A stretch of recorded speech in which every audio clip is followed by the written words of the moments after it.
هاي، ازيكم يا بنات؟ عاملين ايه؟ يا رب ان شاء الله كلكم تكونوا بخير وكويسين. فيديو النهارده ريفيو عن ليب جلوس ساندرا.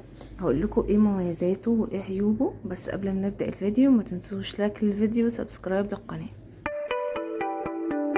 هو يا بنات في منه كذا نوع وكذا شكل، يعني نزل منه اشكال كتير جدا. انا جربت 2 منه بس او 3، فهقول لكم رايي في اللي انا جربته. اول واحد وعجبني جدا جدا هو النوع ده منه يا بنات. هو بس الكتابة اللي عليه بتتمسح، لكن هو جميل. ده الباكج بتاعه، شكله تحفة. بصوا شكله شيك جدا. تعالوا بقى نشوف القوام بتاعه والبيجمنت بتاعه. بصوا يا بنات، قوامه تقيل والبيجمنت بتاعه عالي جدا. وده شكل الفرشة بتاعته كبيرة وبتاخد كمية حلوة قوي من المنتج، فبتحطي على شفايفك مرة واحدة، ما تضطريش ان انت تعيدي كذا مرة، لان الفرشة بصوا حجمها حلو جدا، فبتاخد كمية حلوة جدا من المنتج وتحطيها على شفايفك.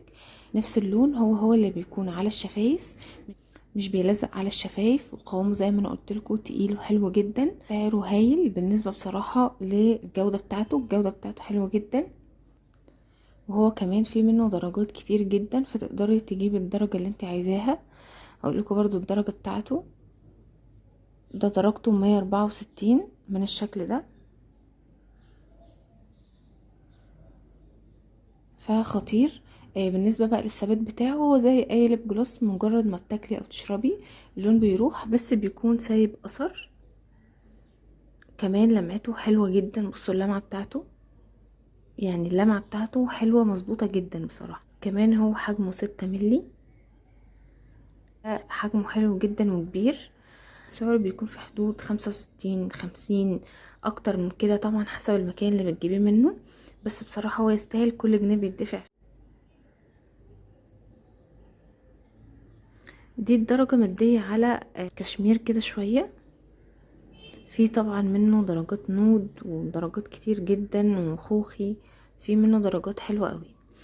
ده كان اول واحد وده اكتر واحد انا حبيته. نيجي بقى للي بعده. تاني واحد يا بنات انا جربته، حلو جدا برضو. بس ده بقى حلو لو مثلا انت خارجة فعايزة تاخديه معاكي في الشنطة، يعني حجمه حلو قوي للشنطة. ده حجمه 4 ملي. اوريكم بقى شكله من جوه واوريكم ايه لونه وكل حاجة. بصوا بقى، ده الفرشة بتاعته صغيرة، هتحتاجي تحطي كذا مرة. ده لونه، هو حلو جدا برضو، لكن التاني كان اتقل. وده درجته 54. ده ممكن تلاقيه مثلا في حدود 50 جنيه. دلوقتي جايباه من فترة كان ب35 جنيه، بس اكيد طبعا غلي، او برضو على حسب المكان اللي بتجيبيه منه. هو حلو برضو، مش وحش لو عايزة حاجة تكون متوسطة، مش خفيفة قوي ولا تقيلة قوي.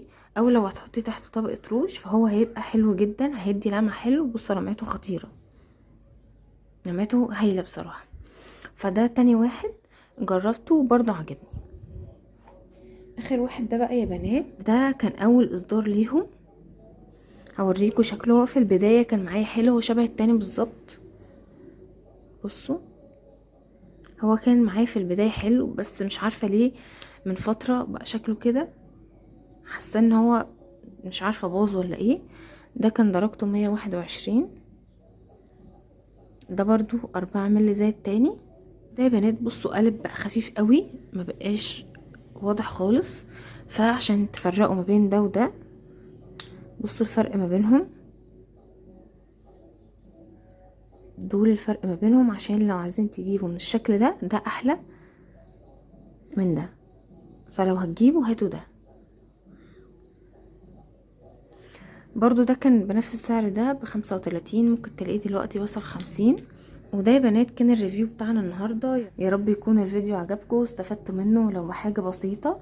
ولو عجبكم الفيديو ما تنسوش لايك للفيديو وسبسكرايب للقناة، وكمان تفعلوا زر الجرس عشان يوصلكوا اشعار بأي فيديو جديد انا بنزله.